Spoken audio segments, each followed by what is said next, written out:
பொங்கலோ பொங்கலோ கத்த பொங்கலோ. ஃப்ரெண்ட்ஸ் பாருங்கள், மட்டன் குழம்பு பாருங்கள் மட்டன் குழம்பு, இறால் வறுவல், அப்படியே தொக்கு மாரி செஞ்சிட்டேன். கருவாட்டு குழம்பு. ஏன்னா மாட்டு பொங்கல் இல்லையா, நாங்கள் எல்லாமே கவிச்சி தான் செய்வோம். எல்லாமே நான்வெஜ்ஜு தான். பாருங்கள், கொஞ்சம் கொஞ்சம் தான் செய்வோம். ஏன்னா மறுநாள்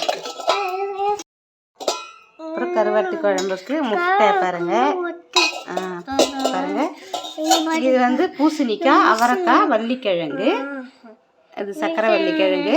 ஏன்னா எங்கள் மாமியார் தனித்தனியாக செய்வாங்க. இப்போ யாருங்க அதெல்லாம் சாப்பிட்றாங்க? அதெல்லாம் எல்லாத்தையும் ஒன்றா செஞ்சுட்டேன் பொரியல். எங்கள் வீட்டில் அவ்வளோ அதிகமாக சாப்பிட மாட்டாங்க, அதனால் கொஞ்சம் தான் செஞ்சேன். அப்புறம் பாருங்கள், முருங்கைக்கீரை தோட்டல். ஏன்னா நீ முருங்கைக்கீரை வச்சு படைக்கணும்.